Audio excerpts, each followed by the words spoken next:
Okay, well, good afternoon, and I want to welcome again to our subcommittee, the Secretary of Health and Human Services, Robert F. Kennedy. Mr. Junior, Mr. Secretary, we're pleased to have you with us here today. Welcome, good to have you back. Secretary Kennedy brings a new perspective to the focus on public health and what is needed to improve the state of healthcare system in America. For too long, public health recommendations have not revisited the science of supporting them, and the healthcare system lacks focus on improving health and wellness for better long-term outcomes. Secretary Kennedy's Make America Healthy Again initiative has galvanized advocates who want to take a direct role in improving their health and their well-being. The federal government is currently spending, well, let me rephrase that. American taxpayers are currently spending an estimated $1.9 trillion annually on health care programs and services, which constitutes over a quarter of federal outlays and the largest category of federal spending. The United States vastly outpaces every other country in the world on a per capita health care spending. And yet, despite this massive and growing investment, America's health outcomes are often lower than other developed countries. Life expectancy in the United States is lower than in any other developed economy, while rates of infant and maternal mortality, obesity, diabetes, and heart disease are higher.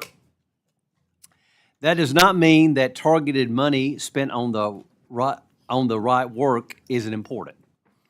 But simply more money to the system is not necessarily improving our outcomes. It's time to do something different, and I want to commend Secretary Kennedy for charting a new course to fight chronic disease that is crippling America. In addition to taking on chronic disease, the administration is restoring common sense to hospitals that perform mutilating surgeries on children.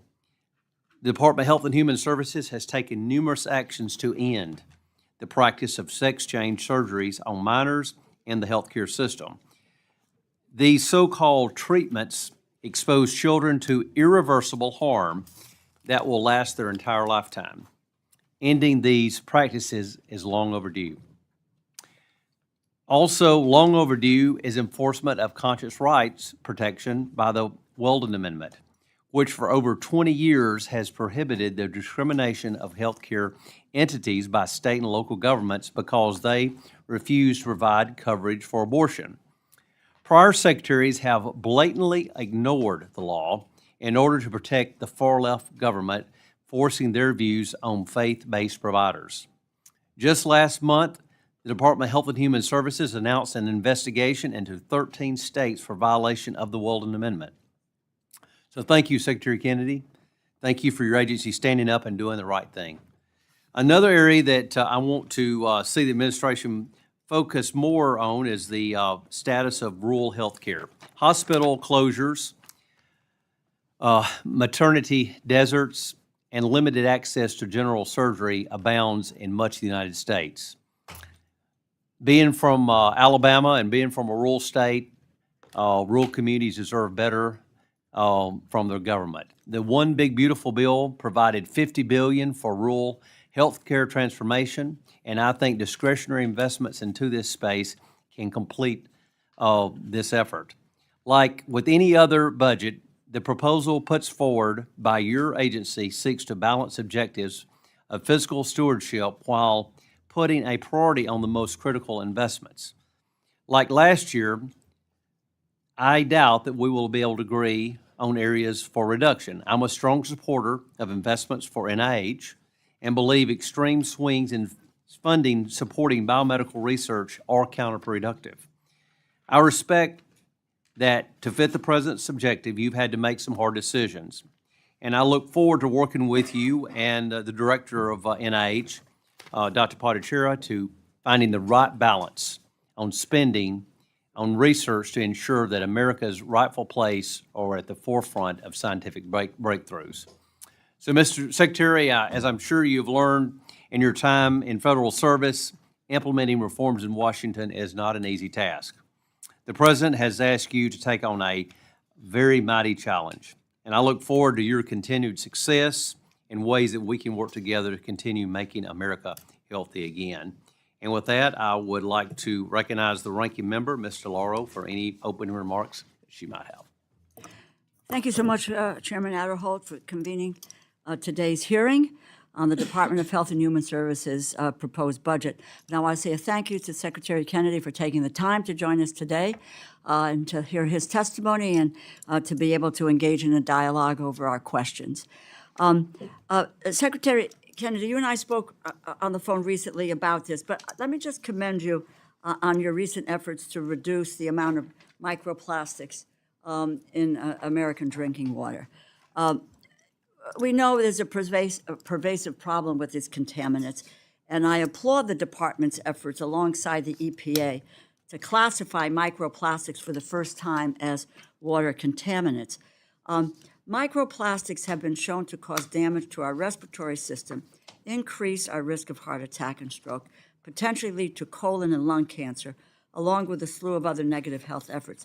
They have been found just about everywhere and in just about everyone. Even newborns enter the world with microplastics already in their bodies. And I did mention this to you on the phone, and for anyone who wants to bother to take a look, there is a book out called Plastics, Inc., The Secret History and Shocking Future of Big Oil's Biggest Bet. Our oil companies are upping the production of plastic as a safeguard against falling revenue, which talks about this issue here is that each person's brain contained around 7 grams of plastic, an entire disposable spoon's worth. Those who suffered from dementia had more plastic in their brains than those who did not. So again, let me commend you and the department for walking down that road and getting that done. We need to act quickly and seriously to stop this pollution of ourselves and our planet. This designation is an important step in the right direction. I was very proud of the work that Chairman Adderholt and I and every member of this subcommittee were able to do earlier this year on the fiscal year 2026 funding bill for the Departments of Labor, HHS, and Education. It illustrates that despite partisan divisions, we can still come together on a bipartisan basis, negotiate in good faith, and forge an agreement that passed overwhelmingly. I was extremely disappointed to see that the White House budget request did not build on that progress we made, but instead has proposed extreme cuts to programs that the American people rely on. Mr. Secretary, the budget request proposes a $16.5 billion cut to health agencies funded by this subcommittee. That adds up to 14%. And frankly, it signals a lack of good faith on the part of the administration and indicates to me a shameful reversion to the same extremism we found in the pages of Project 2025. The president is failing the American people. He is failing to bring down the rising cost of living, which he promised to do again and again on the campaign trail. Instead of taking any action to bring down costs, he has called affordability a, quote, con job, a hoax. Just the other day, he said, and I quote, the United States can't take care of daycare or Medicare or Medicaid because, quote, we're fighting wars. Wars of choice, not necessity, that the vast majority of Americans are opposed to. The president wants to increase funding for the Pentagon by $500 billion to fight his wars overseas. Meanwhile, his budget proposal includes no increase in funding for child care. Inflation is surging.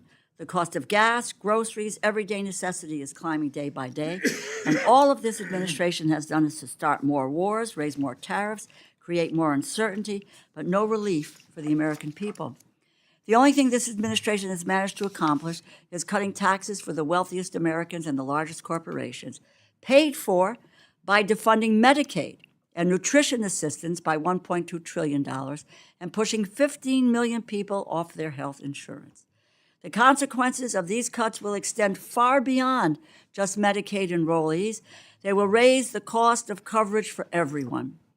And under your tenure atop HHS, you have fired thousands of department personnel, decimated our public health system, incapacitated critical agencies like the Substance Abuse and Mental Health Services Administration, SAMHSA, and the Administration for Healthcare Research and Quality, ARC. Almost 300 CDC staff have been on administrative leave for over a year. They are being paid not to work. Taxpayers' dollars not to work. Officials at SAMHSA have not directly responded to inquiries from this committee for a full year, undermining our oversight responsibility. The HHS funding bill we passed in January requires monthly agency briefings for the committee, but not a single one has been scheduled. It has been even longer since ARC awarded funding for a new research grant, and as far as we can tell, they have ceased to function as independent health agencies. Over the past year, Mr. Secretary, you have terminated hundreds of NIH research grants, not because there was any problem with the research being conducted, not because they were breaking any rules, but because they were researching issues that you just personally do not like. We must fund research that is based on scientific evidence and not on subjective opinion. This administration has extorted public universities in order to extract ideological concessions. Again, the problem here was not that they were engaged in misconduct, but that you just did not agree with them politically. You choose to use your power to force them to agree with you, and this is a pattern that extends beyond public funding for health research. In August, you fired the director of the CDC, Susan Menares, because she refused to put blind loyalty to your own personal beliefs above empirical data and scientific research. You replaced the CDC's vaccine advisory panel with people who share your anti-vaccine agenda. Fortunately, a federal judge blocked their attempts to gut the childhood immunization schedule. The judge correctly ruled that your handpicked advisors were, quote, distinctly unqualified, unquote, due to their lack of vaccine experience. You are the Secretary of Health and Human Services. You've been in this position for 14 months. If you still claim today that you have not, quote, seen the evidence that supports vaccines, it's a remarkable failure of leadership and an evidence of a refusal to avail yourself of information that is extremely relevant to your role in government. Some of the leading experts in this field work at the CDC, but it's my understanding that you are unwilling to even meet with them. In 2025, measles cases in the United States shot up to more than 2,200. In the first 3 months of 2026, there have been already more than 1,700 measles cases. We have seen outbreaks in South Carolina, Texas, Florida, and Utah. Under your leadership, the U.S. is on the brink of losing its measles elimination status, which we have held for more than 25 years. In January, HHS attempted to block $10 billion in federal funding for child care and assistance for needy families in 5 states with Democratic leadership. Once again, a federal judge blocked you, but it did not prevent you from attempting to coerce the public in the first place. Now we are more than halfway through the fiscal year, and grant-making at HHS has slowed to a trickle. The administration is withholding billions of dollars owed to states and communities, money that came from their taxes. For the last 10 weeks, OMB has used unprecedented 15-day funding schedules to prohibit HHS agencies from making the grants to carry out their programs, which is the core function of many HHS agencies. And only this week, as you are testifying before Congress, did the OMB finally release those funds. It should not take a congressional hearing for OMB to release funds appropriated by Congress to your agencies. So, Secretary, you are the Secretary. OMB is not the Secretary of HHS. The Constitution is clear. Congress has the power of the purse.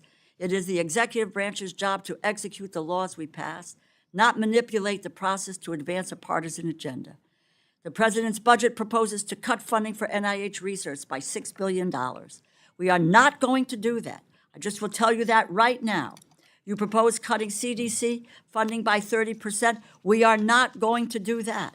You propose eliminating the Substance Abuse and Mental Health Services Administration, which helps prevent overdose and supports people with substance use disorders, and we are not going to do that. You propose eliminating the LIHEAP program, which would raise energy costs for 6 million American households, even as President Trump's war with Iran has led to a 40% increase in the price of gas. You can be sure we are not going to do that. None of these proposals make Americans better off. All of them make it more expensive, more difficult for people to live their lives. Mr. Secretary, you cannot strengthen public health systems by defunding the CDC. You cannot support medical research by cutting $6 billion from the NIH, and you cannot improve access to quality health care by kicking 15 million people off of their health insurance. We'll have more questions, Mr. Secretary, when the time comes. I look forward to your testimony and look forward to engaging on the question and answer. Thank the Chair, and I yield back.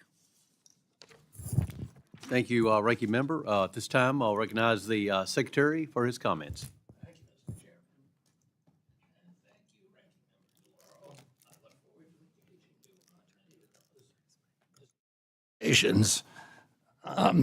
That you just outlined. And thank you for the opportunity to appear before you today to discuss the President's fiscal year 2027 budget request. We stand at a generational turn point. Our children are the sickest generation in modern history, and decades of failed policies, captured agencies, and profit-driven systems have caused it. Parents across the country demanded change, and we are delivering it.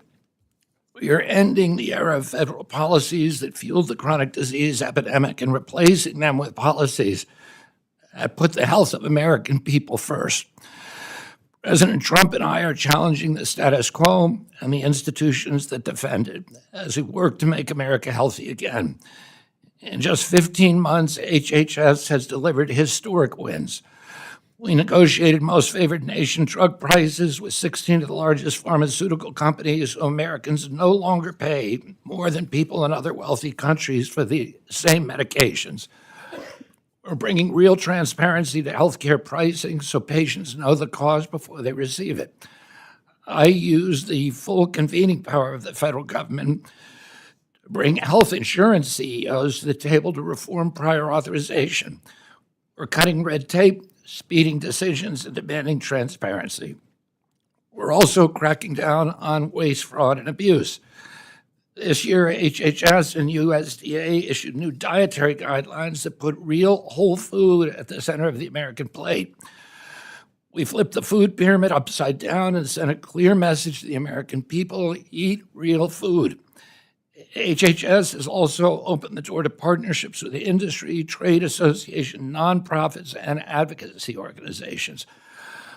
More than 50 medical schools have committed to expand nutrition education from an average of just 2 hours to 40 hours. Food manufacturers are stepping up too. More than 40% of the food industry is committed to phase out petroleum-based dyes by the end of the year, and many have already eliminated them. In conjunction with these efforts, FDA approved 6 natural food colorings derived from fruits and vegetables. Through President Trump's Great American Recovery Initiative, HHS is matching compassion with action to help Americans break the cycle of addiction.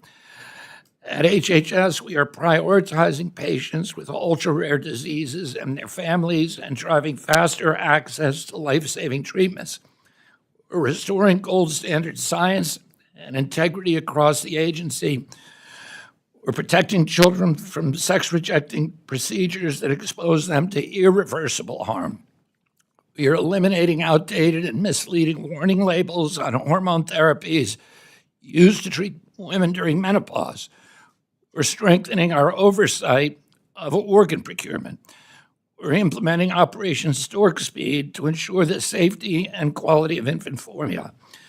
We're applying that same focus and urgency to rural America. The Rural Health Transformation Fund, which the chairman mentioned, delivers the largest investment in rural health in our nation's history, $50 billion over 5 years, to strengthen rural hospitals and ensure Americans can access the care they need no matter where they live. Members of Congress on both sides of the aisle have made rural health a clear priority in their conversations with me because every state is feeling the strain of hospital closures, workforce shortages, and gaps in access.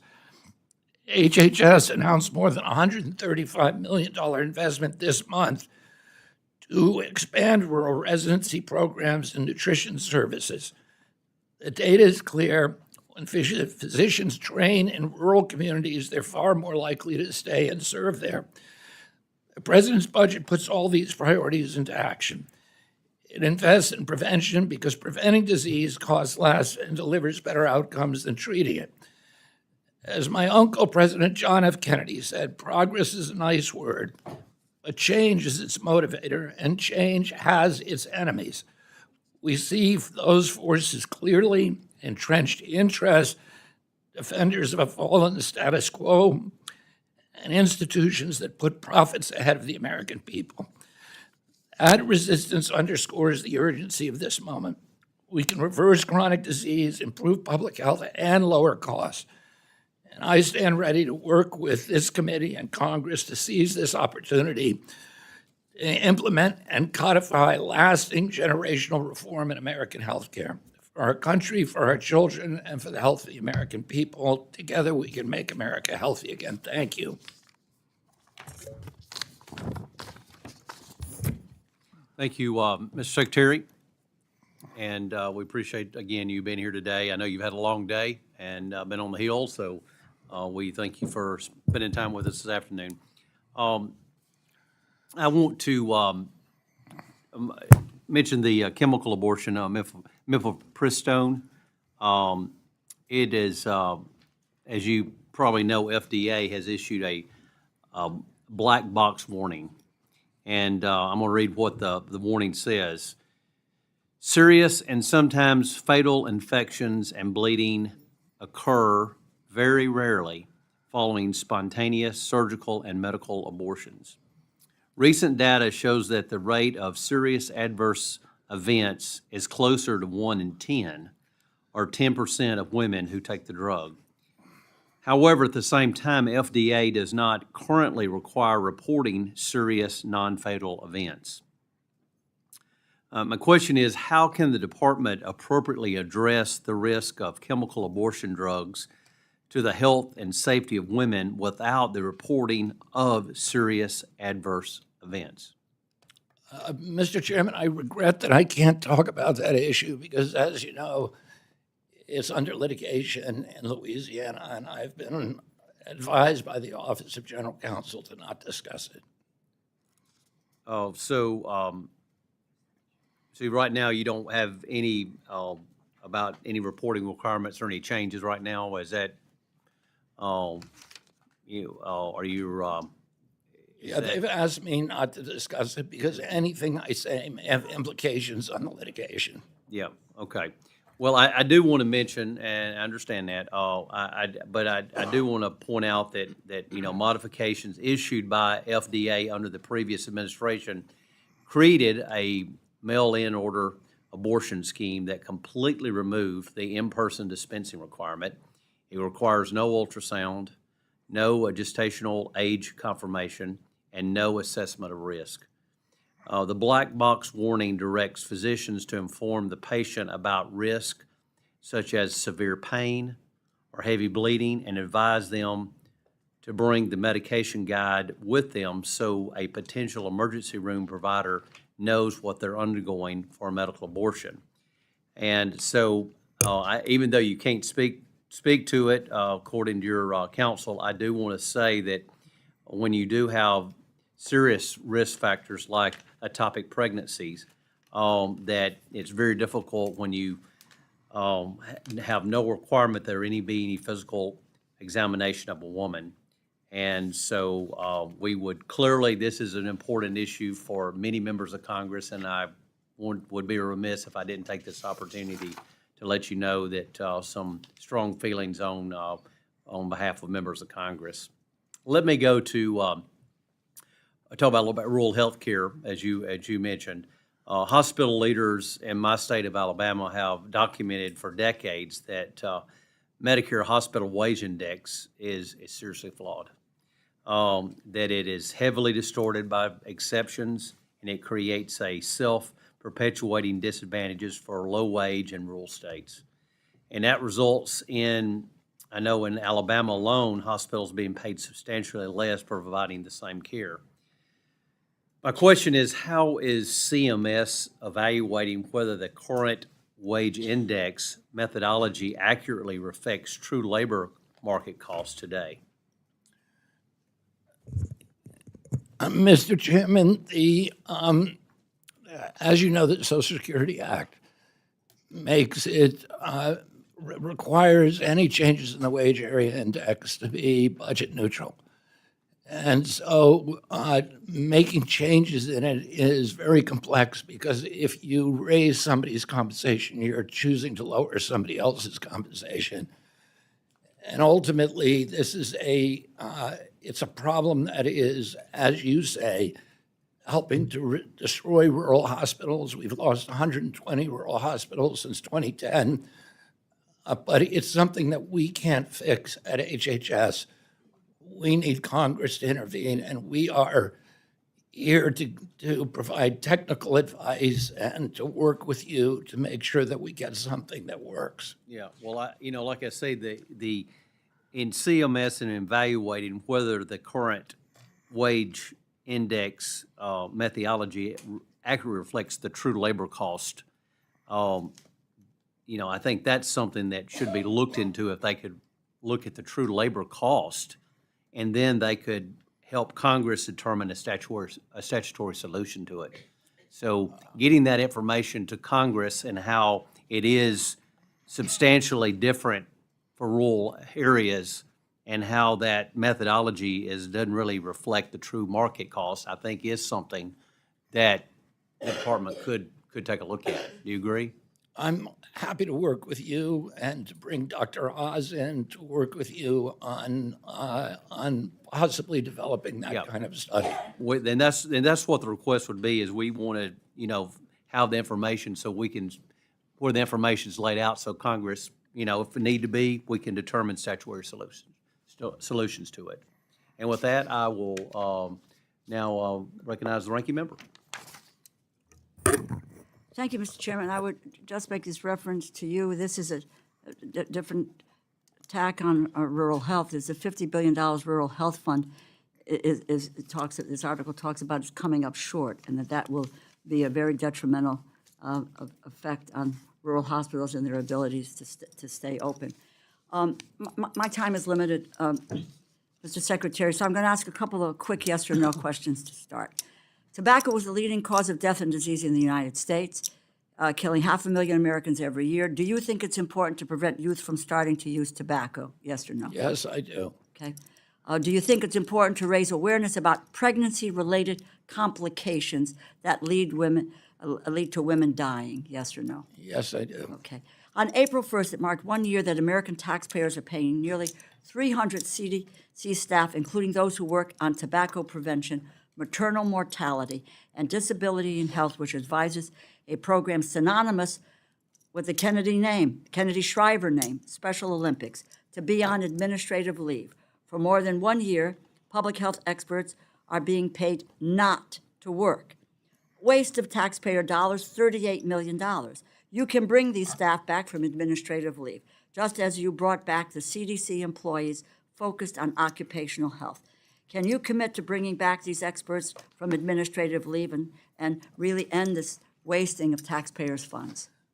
I expect that President Trump, I believe that he is going to release the nominations of the new team at CDC, including the new CDC administrator or director this week, hopefully today or tomorrow.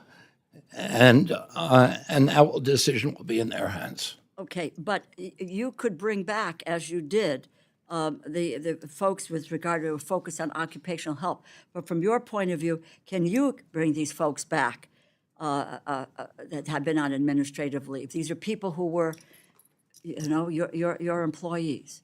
So, Well, this is an issue that at this time Jay Bhattacharya is acting as head of CDC. That's a decision that he would normally make.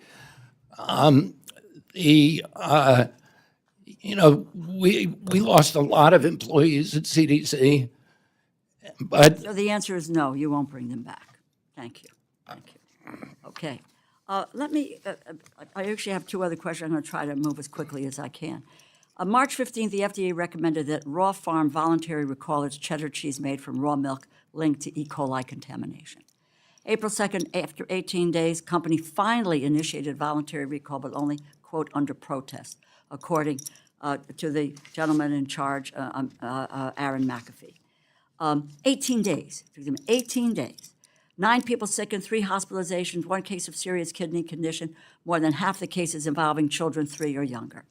The FDA's initial outbreak alert, the agency stated that they were, quote, providing information to consumers and retailers so they are aware of this outbreak before deciding to eat raw farm brand cheddar cheeses or to serve it to children.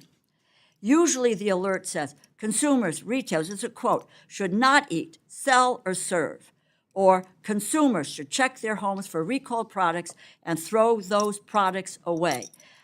That wasn't there. I, quite frankly, never have seen anything like this with regard to roll call. Now, I know, Mr. Secretary, that you have been a staunch advocate of raw milk, positioning it as a, quote, superfood, a key element of Make America Healthy Again.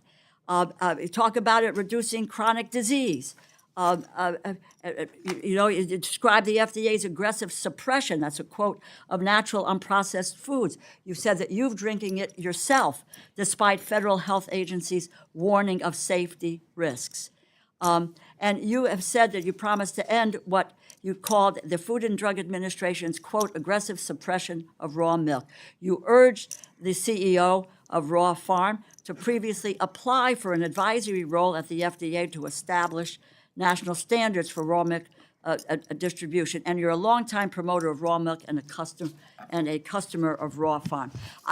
I just have to ask these questions, Mr. Secretary. Did you or another senior officials exert any influence in the way the FDA alerted consumers about this outbreak? I agree with you that the behavior of the company during the outbreak was unprecedented. We immediately told them that they needed to do a recall. In virtually every case, that recall happens voluntarily and immediately.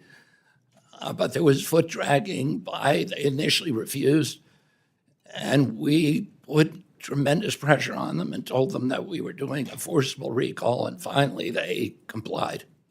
Did the FDA refuse to use its mandatory recall? We were going to do it. Usually we don't have to. In Usually virtually every case, right, we should use it the more company often than not. steps up and voluntarily removes it, and this company was intransigent, let me put it that way. I just have, I having, said what I said, and what your view is on raw milk, unpasteurized milk, and the FDA's website says raw milk, unpasteurized milk can harbor dangerous germs that can pose serious health risks to you and your family. You have your own personal views about raw milk. They cannot be part of a health protocol. Well, the raw milk is not regulated by the federal government. Congresswoman DeLaura. Unpasteurized milk. Yeah, it's regulated by the states. It's not regulated by us. Well, they can I'm not sure what legalize your it within question their is. borders. We don't regulate it. FDA does not regulate it.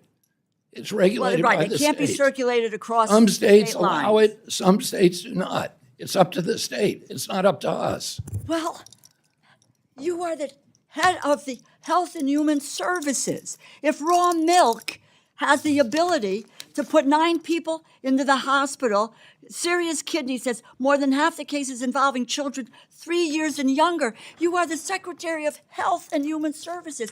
Is there not some moral responsibility or compunction to say, don't drink raw milk? Don't do that because it's unpasteurized and it can cause you serious harm to your health. Is that not you view as your responsibility? You just pointed out that processed cheese can also contain contaminants. Every product can contain contaminants. What we do is we inform the public, and we let people make a choice. The chairman is There's gaveling also- me down, and just to say this, if I were the head of HHS, I would, by God, say, don't take raw milk. It is dangerous to your health. And if you can't say that, well, maybe there's some other conclusions that can be drawn. Thank you, Mr. Chairman. Ms. Letlow. Thank you so much, Mr. Chairman. And Secretary, thank you so much for being with us today. It's an honor to be with you. And it is clear that we need strong, forward-thinking leaders in place at HHS to advance the MAHA agenda. Americans are fed up with the status quo that has worked to stall the momentum of the MAHA movement. We're ready for leaders who go against the grain, who challenge outdated ways of thinking, and put forth innovative solutions to our country's most pressing public health issues. Thank you for doing that. And that's also why I strongly support the immediate confirmation of President Trump's nominee, Casey Means, for U.S. Surgeon General. Means has been a leader in uncovering the root causes of chronic disease and shedding light on our broken healthcare system. Through her work, she has amplified the concerns of American families, especially mothers, whose opinions and decisions on their children's health care have too often been an afterthought rather than a priority. Secretary Kennedy, can you elaborate why Casey Means' nomination for U.S. Surgeon General is critical to advancing the MAHA agenda, and how will a continued delay affect the American people? Thank you, Congresswoman. Casey Means is the most articulate, eloquent, and erudite evangelist for the MAHA movement. She wrote the Bible on metabolic health, a best-selling book that has changed the way that people think about metabolism. She was #1 in her Stanford Medical School class. She practiced medicine for a while until she realized we were in a sick care system. We weren't. She was healing people who never should have been sick. She decided to devote her life instead to actually preventing disease by educating mothers, educating the American people. And, you know, Casey Means is not a political person. She is just a very, very effective evangelist for the kind of changes that we need to end the chronic disease epidemic in this country. And I hope that she gets support. All the Democrats on this committee are people who I've worked with for many years to try to get dyes out of the food, to get people eating, to reform infant formula, to do all the things we need to get Americans healthier. And what I would say to you is Democrats and Republicans should support her nomination because she's going to help our country. And, the only thing that would prevent that is the kind of lack of integrity, lack of courage, and the tribalism that is polarizing and destroying our country. Thank you so much. I hope they move swiftly with that confirmation. I now love to turn to your work on women's health initiatives. This is so incredibly important to me on a personal level, but also to my district. From eliminating the black box warnings for menopause treatments to hosting the 2026 National Conference on Women's Health, it's clear that your agency is challenging the status quo to harness innovative breakthrough treatments and research that have been largely overlooked. And the urgency of this work is especially evident in places like Louisiana, where high rates of chronic disease, the prevalence of medical deserts, and the ongoing healthcare workforce shortage have consistently resulted in poor health outcomes for women across the state. Secretary Kennedy, based on the lessons your agency learned in the recent National Conference on Women's Health, what specific actions will the department be taking to build out the administration for a Healthy America's new Maternal and Child Health Bureau? Well, we've released a number of initiatives that are now funded in the proposed budget, specifically for maternal health. We have the worst maternal health record of any developed nation in the world. And particularly Black Americans, women are dying at 2.5 times the rate of white women in this country. A college-educated Black woman is more likely to die, 2 times more likely to die than a white woman with a high school education. We are trying to fix that. President Trump is trying to fix that disparity and to fix maternal health across the board. I want to just mention one very, very promising initiative under the Trump administration. We've initiated a pilot program where we provide, called the Perinatal Pilot Program, that provides protocols to hospitals for how to improve the outcomes for maternal health. We have 220 hospitals that signed up, and in those hospitals, maternal mortality has dropped by almost 42%. So we have solutions for this. We need to now expand that to every hospital in this country, but help is around the corner. Thank you so much for your work. I yield back.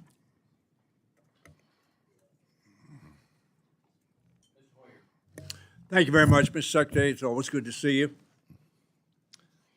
I have 77,000 federal employees in my district, so it will not surprise you that I'm going to ask some questions that deal with FTEs and the ability of your agency to respond to the challenges that you put forward that we all know are challenging the health of our country.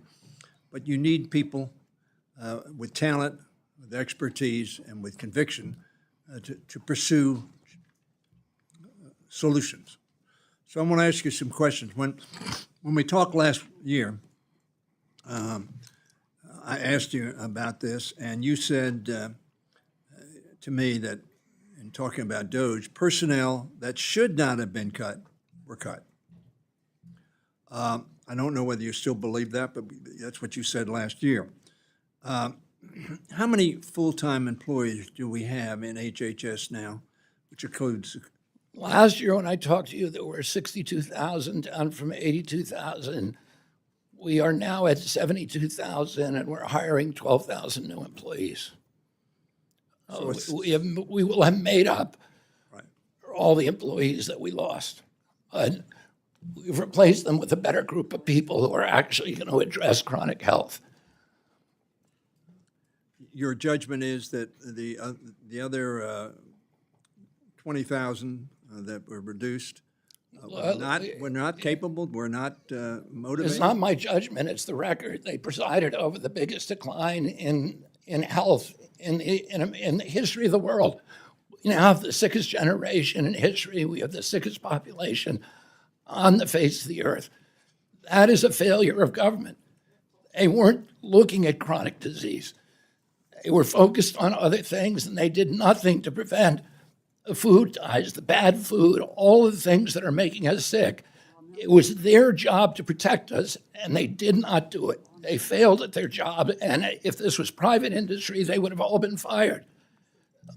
We did what we had to do to change the culture at these agencies, so they're now doing what they can do to protect that they're what they were hired to do, which is to protect the health of our country and restore us once again to the healthiest country in the world. Mr. Secretary, you and I don't agree because I don't think DOGE, and I think DOGE was in charge of these, unless you indicate to me that it was your evaluation that led to the firing of these folks. Essentially, most of us believe that they were fired to reach a number, a lesser number.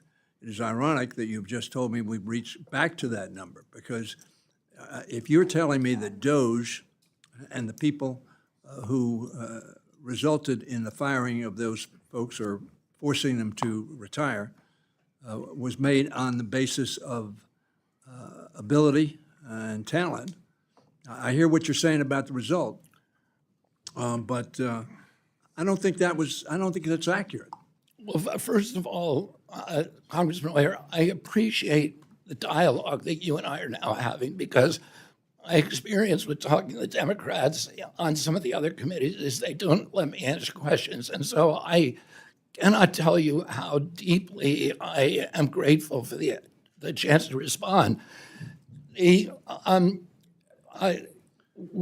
the Biden administration, my agency grew by 38%, mainly because of COVID. And so we had, at the end, 10 people doing one job. We cut that down to 5 people doing the same job. I can talk about the duplication that happened at my agency, which is just insane.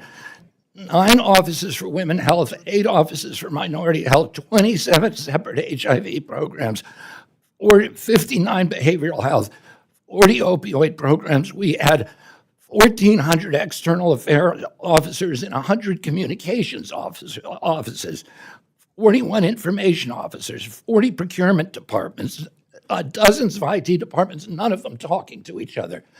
Oh, we had to do a consolidation of the agency to make it work efficiently, and that's what we did. And I'm not saying that people who lost their jobs were bad actors. They weren't. Many of them were doing jobs that they were hired to do. We needed to do something drastic to change the institutional culture of this agency and realign it with a new trajectory and the chronic disease epidemic. Mr. Secretary, my point is that we're going to be back, apparently, pretty close to the same complement of FTEs Yes. that we had. I understand that.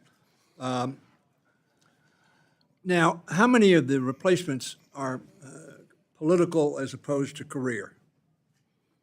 Virtually all of them are career. So I wanted to ask you a question about experts having been rehired, but is your position that all of the people that were hired to fill these positions did not work there in the past? Some of them, I think many of them were recalled. Yeah. And that, of course, makes my point about they were removed to get to a number, not to affect the result. But and the problem with my letting you speak, I still get 5 minutes, no matter how long your answer is. Lastly, It's a pleasure to talk to you. he's giving me a little bit of latitude. Let me ask you about the morale at CDC. I talked to the NIH director, who is also temporarily acting as the CDC director. He told me, because I asked him the question, I said it's reported as being so, that the morale at CDC was in fact very low. If the morale is low at CDC, inevitably the work that they do will not be up to the standard you want or that I want or the American people want. What is your assessment of the morale at CDC? I can't give you an honest assessment. I can give you what I've been told by Jay, which is the morale is much better than it was a year ago. I think a year ago it was really at a nadir, during all the rifts. I think it was at a nadir now. I would say that we're bringing in an extraordinary team. And the team has been leaked, and it's gotten applause from both Republicans and Democrats. I think this new team is really going to be able to revolutionize CDC and get it back on track and get it doing the job that it does better than any other health agency in the world. Well, the proof is in the pudding, right? Right. Thank you, Mr. Chairman. Mr. Elzey. Thank you, Mr. Chairman. Thank you, Mr. Secretary, for being here.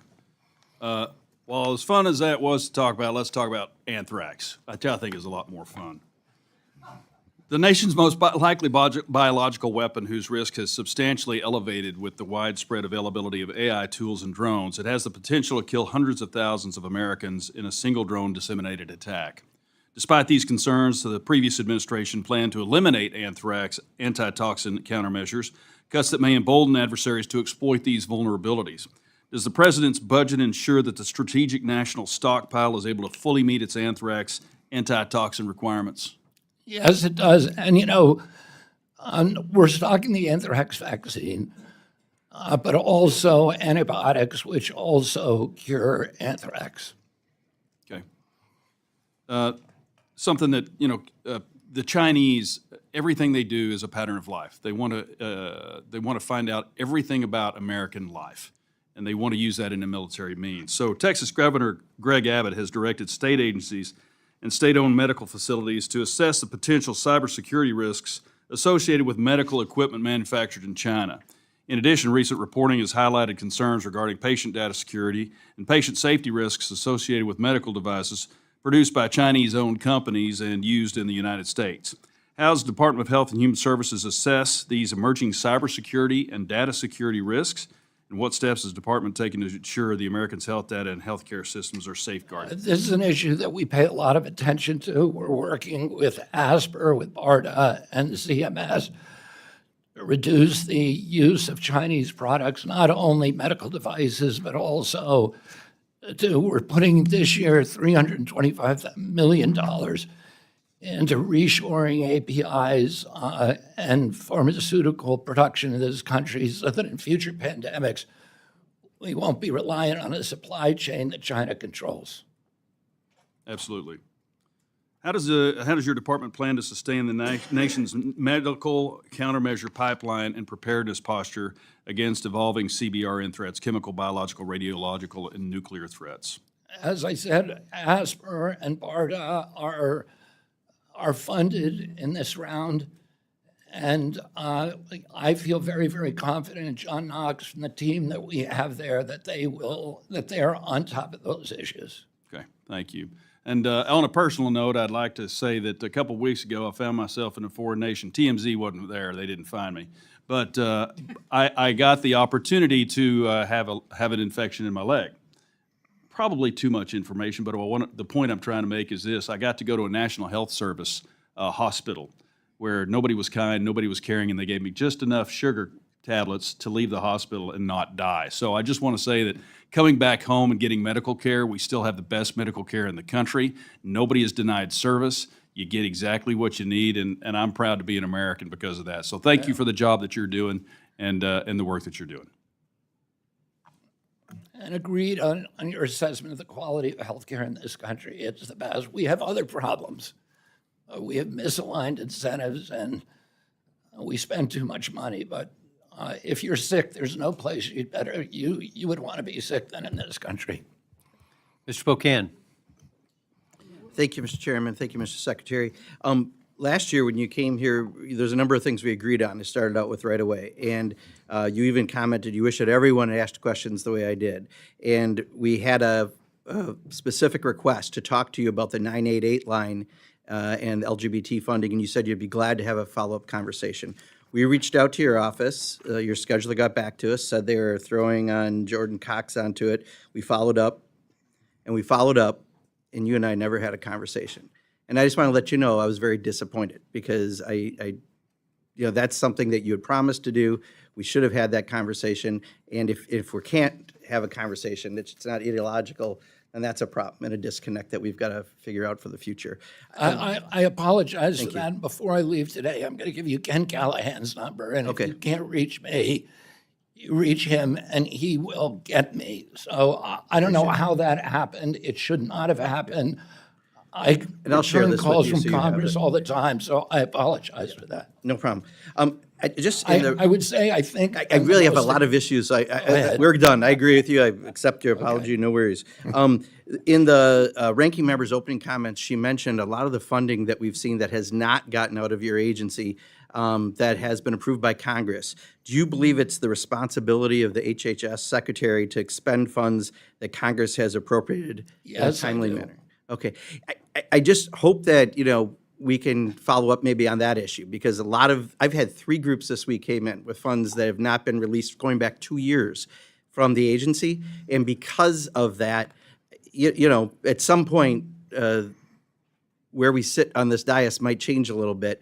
And we want to make sure that, we have those funds expended or else we may have to look at how to make sure they're happening out of your office. The main thing I really want to ask about is something I think much of what you're doing around healthy foods and health is right on, dead on with the MAHA movement. But there's other things that I got to admit honestly confuse me. We won't talk vaccines at all this year, but I do want to talk about glyphosate. About glyphosate? Yeah, this is something you've got a record on. You said it was probably a carcinogen. You've talked about one of your tweets, likely one of the most chronic disease epidemic, most widely used here in Europe. Shockingly, much of our exposure comes as its use as on and on. You said your USDA, when you were running for president, will ban that practice. And Casey Means, who you just brought up, also talked about grave concerns and about it as a carcinogenic. And you said, I believe it causes cancer. Those are all your words. And yet the White House came and decided they want to expand the production of this, and you were supportive. And I'm just trying to understand, did the evidence change between now and then? And again, briefly, if you could, why shift on that recommendation? No, I had grave reservations about the president's executive order. I understand why he did it. The executive order, right now, there's a problem in this country the president didn't create. 97% of corn is glyphosate. You can do it in dependent. 60 seconds because I got one more. slide. 98% of soy is glyphosate dependent. 100% of glyphosate is made in China. So do you still think it's carcinogenic? Maybe that's easier. Oh, yeah. Yeah. So Yeah. I would like to make sure that MAHA does not become MAHWICA, which is Make America Healthy when it's convenient again, right? And this is kind of out of convenience, right? If you know it's a Well, it's a national carcinogenic. security issue because China can shut off our food supply overnight. Would you right now eat something with glyphosate on it? Would I? Yeah. You've got a reputation I for eating probably do interesting things. Would you inadvertently, eat but a, not by choice. right? Yeah, I mean, I wish, MAHA stands for something. And I actually like a lot of what MAHA stands for in eating healthier foods, and it's an integral part of health. But if we're not consistent on it for whatever reason, we don't really have a MAHA movement. I just want to express that concern. The president has put more money into developing alternatives for glyphosate than any other president. My agency Gotcha. spent But right now, $200 million. you're saying it's okay to have a known carcinogenic I don't think substance, it's and that's my okay. concern. I think Yeah. we inherited a problem in this country. Gotcha. I would just China like one more controls subject our if I food could. supply. I'm trying not to be rude. I really appreciate it. go I ahead. just have one last one because in my district, we have something called Ridgeland Farms that's a beagle breeder for research. They've had 311 code violations, including very serious harm to the health of dogs. The head of NIH, which you can ask, I said some of the nicest things about. I really like your head of the NIH that you have said that there's a policy about beagle testing that would not allow animals to be tortured. And that's part of what's happening with this facility. So grants are still, in the last month, going to groups that are getting beagles from Ridgeland Farms. Could you please take a look at this? Because they are under, right now, not a court order, a settlement to close down part of their breeding facility by July 1st, but they're not getting rid of the 2,000 beagles they have, and if they don't, we know what's going to happen. They're going to get euthanized, and I just want to make sure that for that commitment, which is a good commitment, not to harm the beagles, right now, you're still giving money to groups through the NIH that are using beagles from this highly questionable farm. I have a hard time, I believe you, but I have a hard time believing that. I need to look into this. I would appreciate and talk it. to the office because we're trying to end, we've done more than any other administration in history to end animal testing. And in fact, in this year's budget, there's a $25 million budget request that will allow us to end. We've ended most of it. There's a few things that are going on, mainly veterinary, where you have to use animals. But that, what you're describing should not be happening. And I'll be glad to share these with you so you have them. Okay. And then if we could have that follow-up, I really would appreciate it. I will. And again, I'm going to give you Ken Callahan's number, and I really appreciate it. we will get back to you. Thank you. Yeah, recognize the gentlelady from Oklahoma. Thank you, Mr. Chairman, and thank you, Mr. Secretary, for being with us this afternoon. It's been a long day, I'm sure. So let me start by saying that I applaud the work that your agency has done to keep Americans healthy. I believe in HHS's mission, and it's anchored by a simple but essential truth. There is no path to a healthier nation without a strong and sustained investment in scientific research. It was mentioned earlier, the discussion with NIH. I had the great pleasure of hosting Dr. Bhattacharya in Oklahoma last year, and it was a wonderful experience. I believe that sustained strategic investment in NIH will maintain our global leadership in biomedical science, accelerate medical breakthroughs, and confront the chronic disease epidemic that burdens families across this country. A robust and reliable NIH budget is the cornerstone of that mission. Breakthroughs do not happen by accident. They grow from long-term commitments to discovery, stable funding streams, and a national belief that medical innovation is both possible and necessary. Moreover, strong NIH funding is not just about today's research, it is about maintaining U.S. leadership in biomedical innovation. As someone who is a commissioner on the National Security Commission on Biotech, I am committed to making sure that we continue to invest in biomedical innovation. And as our adversaries accelerate their investments, especially in early phase clinical trials and research, we cannot afford to fall behind in investing in the future. NIH's budget is essential to ensuring that scientists, universities and research institutions remain unmatched engines of discovery and innovation. So NIH has historically had bipartisan support. What are the primary areas within NIH that would see either reductions or expansions under your proposed funding plan, and how will you ensure that those shifts don't impede ongoing research? Let me give you a couple of examples. $800,000 to the Medical College of Wisconsin, or cardiometabolic impact of gender-affirming hormone therapy in transmasculine young adults. $650,000 to Georgia State University for an intersectional approach linking minority stressors experienced by transgender and gender-diverse adults to alcohol and drug use comorbid with mental and physical health outcomes. I can give you hundreds of those. There was $1 billion being spent on the genetic cause of autism. That's like studying the genetic cause of lung cancer and not wanting to look at cigarettes. There was so much waste there. Now, nobody wants to cut NIH funding. I don't want to cut it. Russ Vought doesn't want to cut it. The president doesn't. You have a $39 trillion debt. It is a social determinant of health. Every child in this country has a $6,600 debt.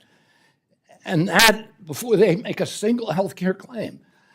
And so we've been asked to cut by 12% across my agency, and all of those cuts are painful. Nobody wants to do them, but somehow we've got to tighten our belt in order to save our kids from these kind of costs. My agency gets twice as much as the Defense Department.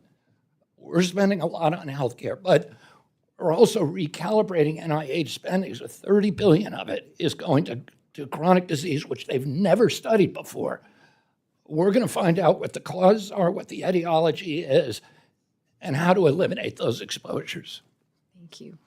You warned in your testimony that China now conducts more phase 1 clinical trials than the U.S., citing this as a competitiveness risk. What measurable outcomes should Congress expect from the FY27 NIH investment to reverse the trend?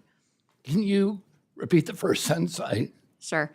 You warned in testimony that China now conducts more phase 1 trials than the U.S.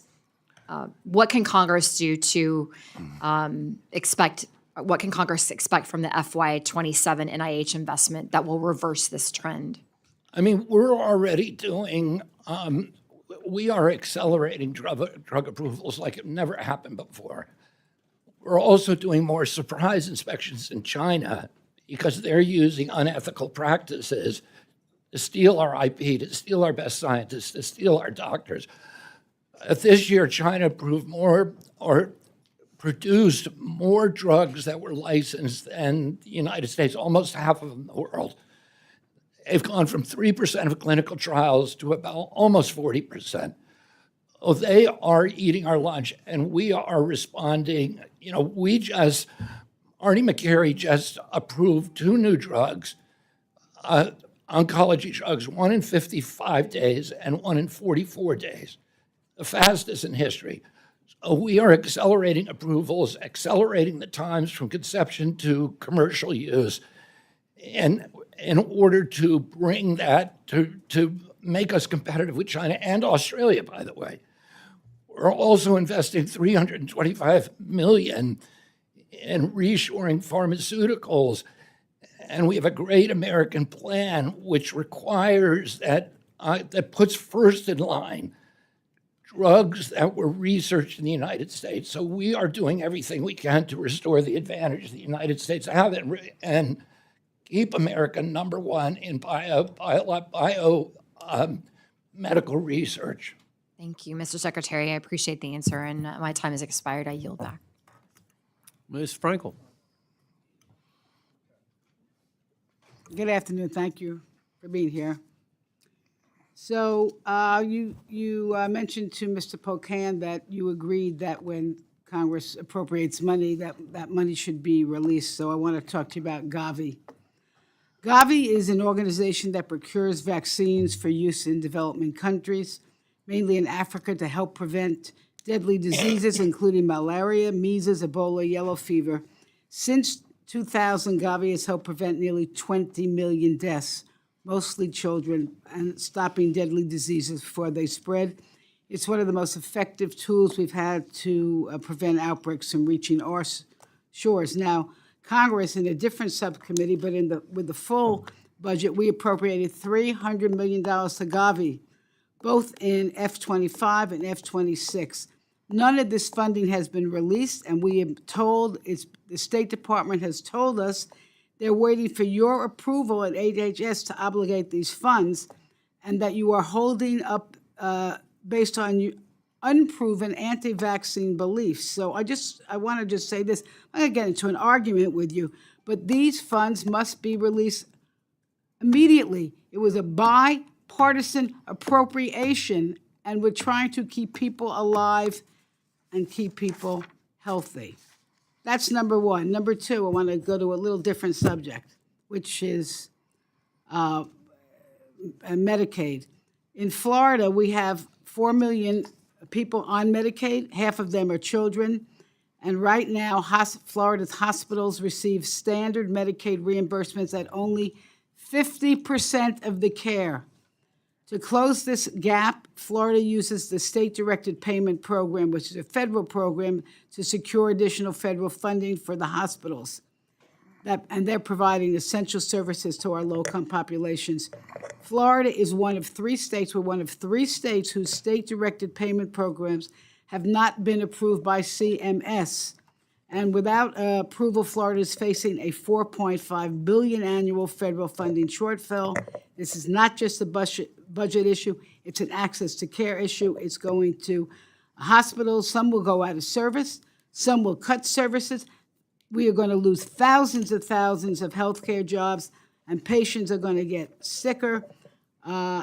This delay is unnecessary. It's dangerous, and I am requesting that you take a look at this and CMS act immediately to update, to do this. We are meeting every week with Florida officials to try to make this happen. All right. It's an $8 billion, so Florida gets more than any other state. It's a huge amount of money. And as you know, it's been used to game the system. Well, okay, I don't want to get into arguments. I got some other things for you, but please take a look at it. We're a very big state with a lot of people We know that. who are and we're we're working. poor, and we did not expand Medicaid. Okay, I'm going to go to the next one. We're Because working. it I out with- want to just repeat something that you said. You said that these cuts now are to save children later. I'm telling you that your cuts, these children are not going to be around because of your cuts. I don't know who you're killing children to save children. One of your budget calls for the elimination of Title X, which serves 2.8 million low-income patients a year, provides basic care, birth control, cancer screening, STI testing, and infertility services. And eliminating this program would be a dangerous mistake. It means more undetected cancers, more unintended pregnancies, fewer preventive care options. And we've also been told that if you have the funds, you're going to divert them to clinics that do not provide evidence-based care and push anti-abortion narratives. This is going to make things worse. So Title X has been bipartisan. It's worked because it delivers real trusted care to people who need it the most. And I am just urging you to keep that in your budget. And my last 45 seconds, you also want to eliminate your fall prevention program. Falls is the #1 injury-related death for Americans over 65. 1 in 4 seniors, 14 million a year, experience a fall, leads to 3 million emergency room visits, 1 million hospitalizations, and a $50 billion cost to the healthcare system annually. Fall prevention programs work, and so it doesn't seem to me make any sense to cut those programs. And with that, 10-9-876-54321. Thank you for being here. I yield back. Thank you, Mr. Chairman. Mr. Secretary, thank you for being here with us today. I want to follow up with you on a few of the questions that have been raised. First, I appreciate learning about the reshoring effort for APIs and our medicines. And I wonder if you could talk a little bit more about that, because one of the things we've learned over the last year especially is our dependency on China for rare earth and critical minerals, and pharmaceuticals seem to be in that same situation, and I'm encouraged to hear about this investment, and I wonder if you could talk a little bit more about that. I mean, we are, President Trump has made it a priority to reshore all pharmaceutical production for critical medicines in this country. The APIs, as you know, are the precursor chemicals and compounds that go into building a variety of pharmaceutical drugs. During COVID, became clear that we did not have any control. We were virtually producing no APIs. They're all coming from China and India, most of them from China. So President Trump has made this a priority, and we have, in addition to the $325 billion that we're putting into it, there's also, or million that we're putting into it. President Trump is putting billions in from the tariffs, and we have secured agreements during the MFN negotiations with these companies to build billions and billions of dollars of plants right here in the United States. I think Lilly alone is building 6 new plants. Pfizer's building plants. All the big companies are now building here in the United States. We're going to be in a lot more secure position 2 or 3 years from now than we are today. Wonderful. Does BARDA need any more contracting authorizations to help accelerate domestic production? You know what? I will have to meet with you. I know we have a slightly expanded power under the last bill, and I need to meet with my staff over there to see if there's something additional that we need, and I appreciate that offer, and we will get back to you. Okay, thank you.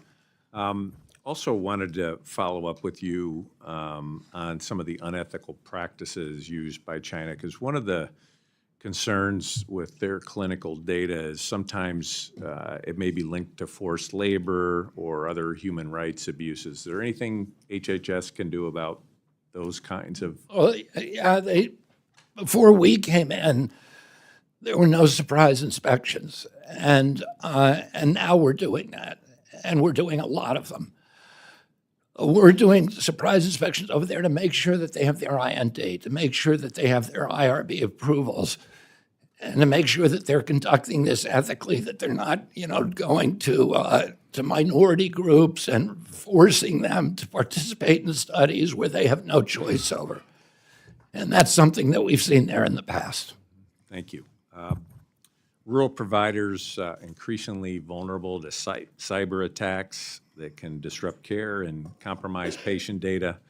Is there anything HHS can do to help these providers strengthen their cybersecurity before an attack and then also maintain operations after an attack?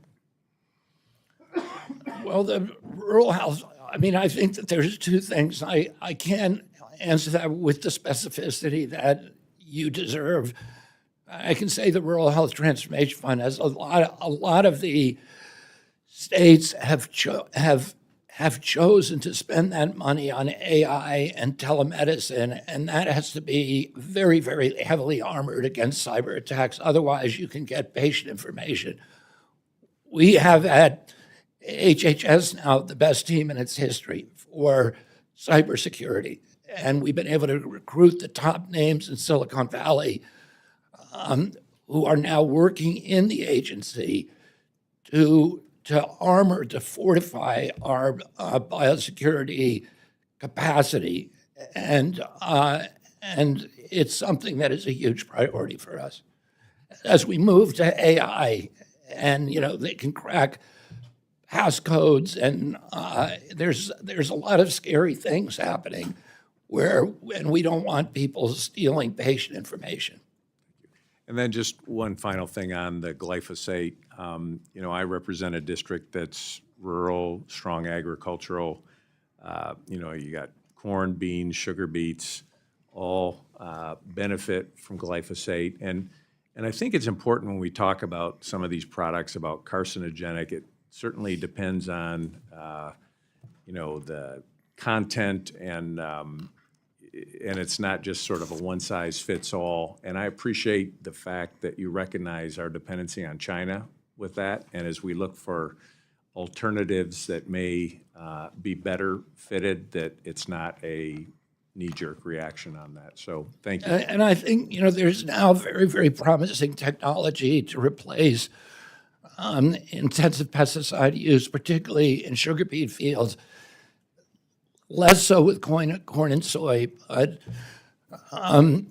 laser technology, laser weed killing technology, which is now beginning to proliferate around the country and kind of promises an era of chemical-free agriculture. Thank you very much. Thank you, Mr. Chairman. I yield back.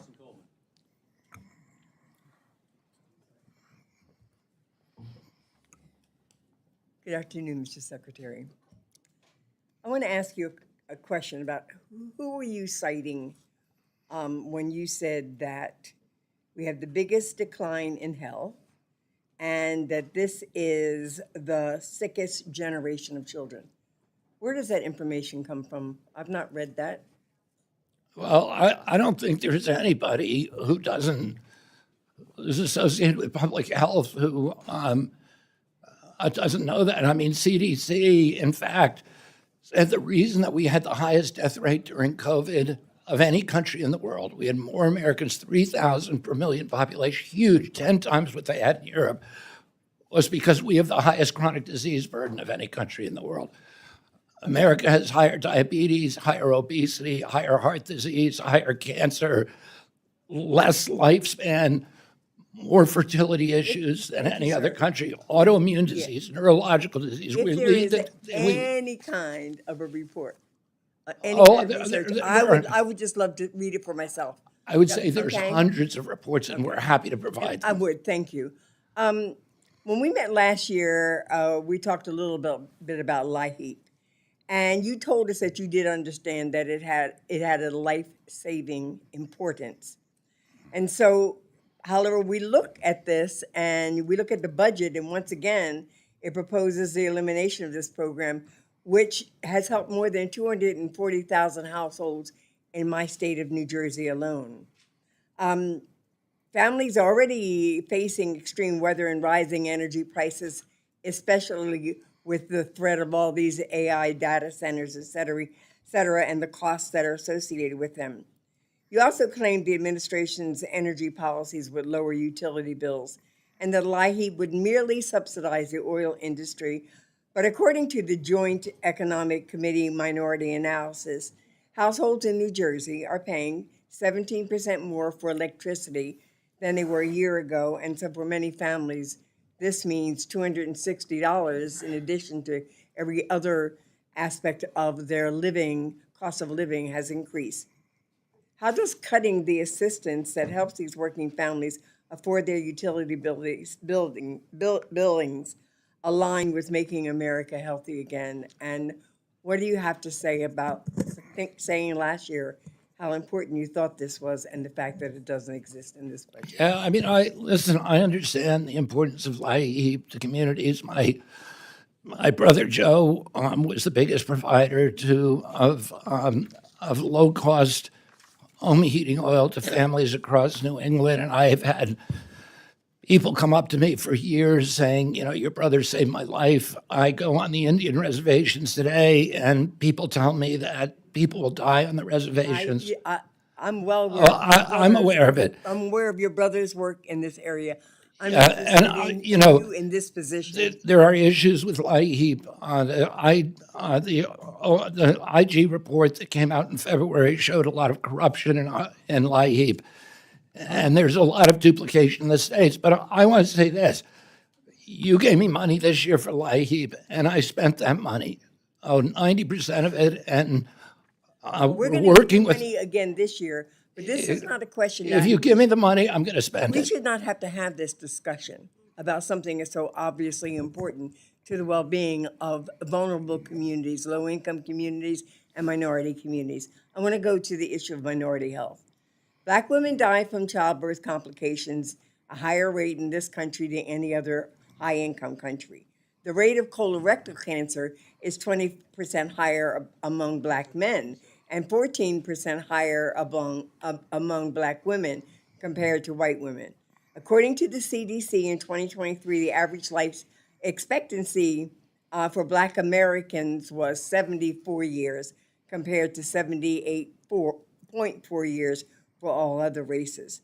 HHS's FY27 budget proposes eliminating the National Institute on Minority Health and health disparities at NIH, as well as the Minority Fellowship Program at SAMHSA, which recognized the disproportionate underrepresentation of minority experts in those fields. And I have successfully fought to get those reauthorized, along with the other programs. The work of the government should look at all Americans, and that includes those who don't look like you or our president. So, Mr. Secretary, do you believe that some diseases have a higher incident rate in the minority population than in others? Could you just say yes or no? to I that? do, and I think particularly with chronic disease, the minority population is substantially overburdened. Do you agree that we need to pay particular attention and use our research dollars to try to figure out exactly why similarly situated people, economically, educationally, et cetera, have these disparities simply because of race? Well, I think the answer is because they're not similarly situated. And President Trump, his policy is to make all Americans healthy. I don't And understand why you say that we're not similarly situated.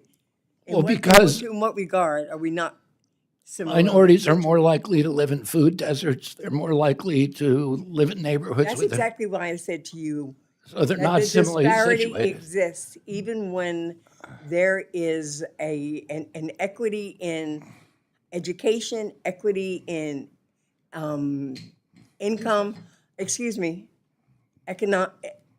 in income, but there still are these disparities that exist, and these institutions that look at and research into why that possibly is happening, they're losing money because of the decisions that you and Donald Trump have made. And I'm asking, how can you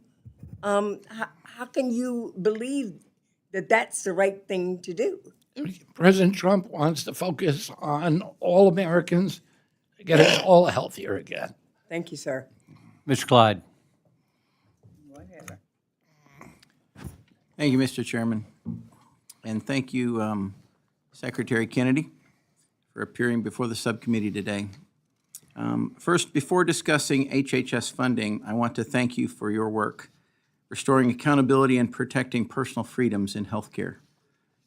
In particular, I appreciate the FDA's efforts under your leadership to expand access to investigational drugs for patients with no other options.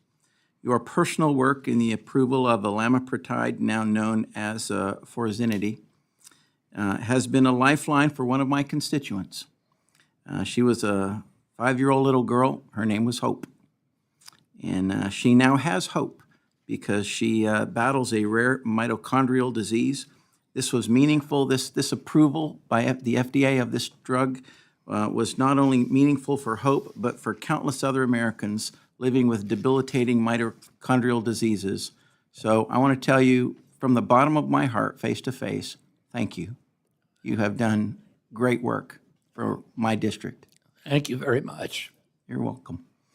As we turn to the fiscal year 2027 appropriations, I'd like to discuss how HHS is ensuring that health funding serves the interests of Americans, specifically what actions HHS is taking to protect life, prevent fraud, and prioritize merit over DEI agendas. For most Americans agree that taxpayer dollars should not fund abortion, regardless of political affiliation. Title X of the Public Health Service Act has explicitly excluded abortion since its creation in 1970.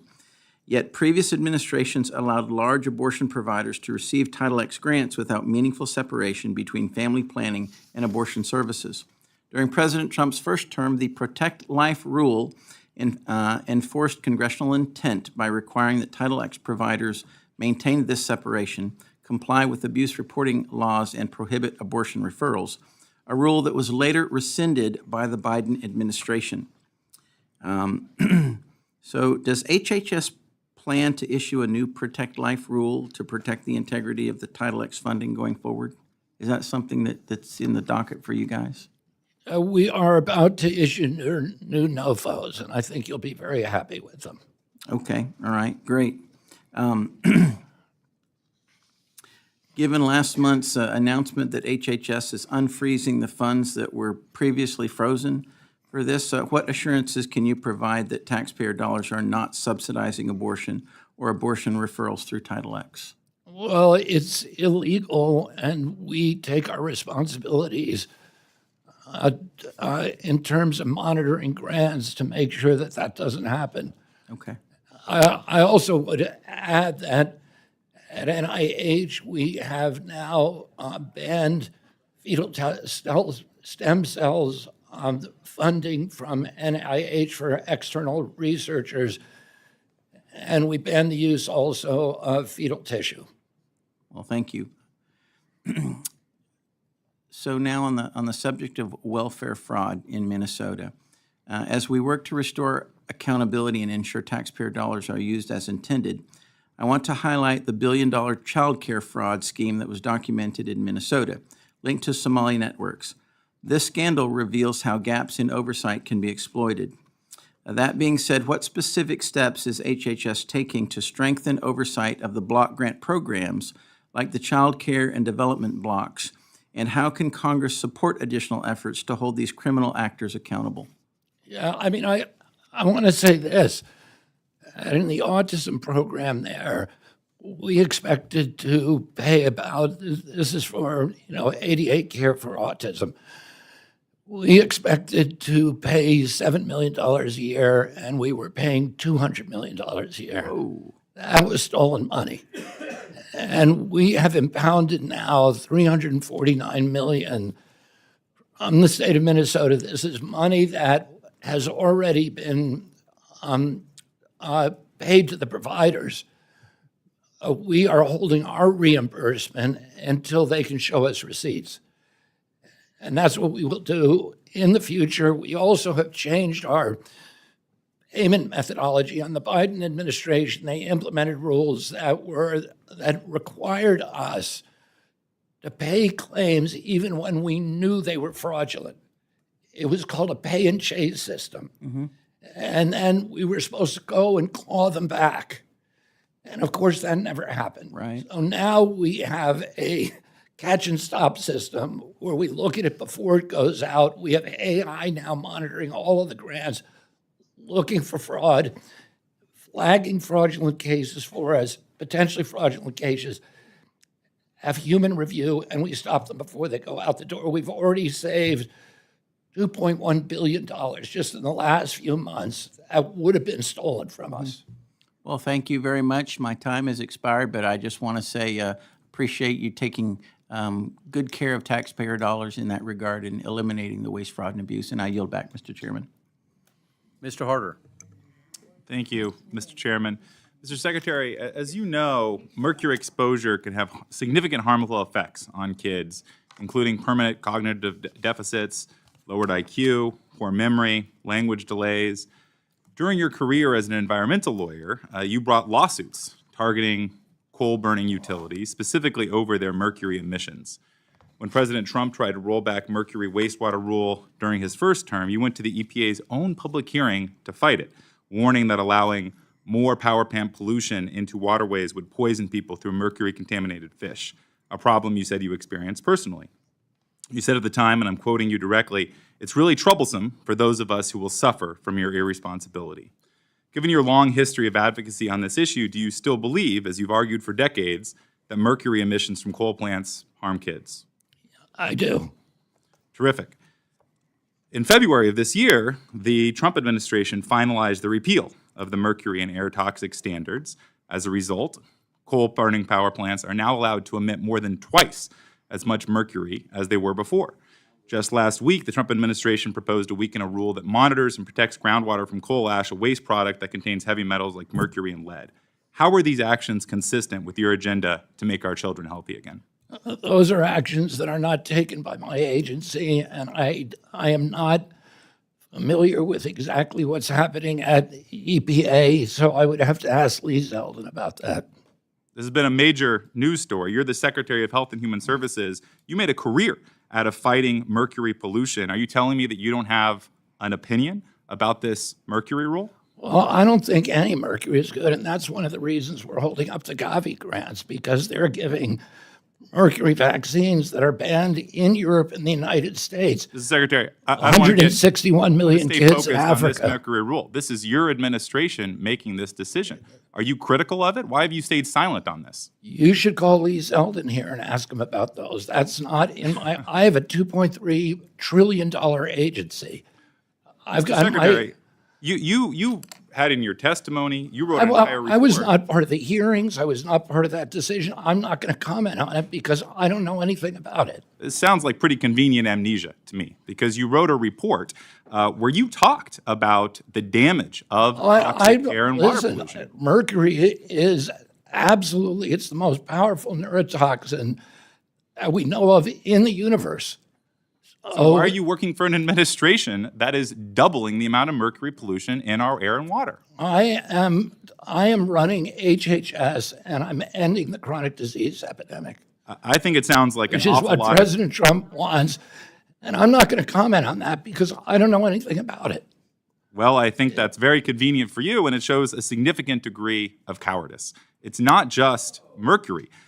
President Trump in July 2025 granted 50 chemical plants. Why don't you ask me something that I'm in charge of instead of other things? Are you not in charge of healthcare and human services? Yeah, HHS. And you wrote a report about how we want to make sure that our kids. What you're drink asking me clean about water is and not a have healthy decision air. that's being made by my agency. Why don't you ask me about something, and I won't ask you about something that's happening in the United States Senate.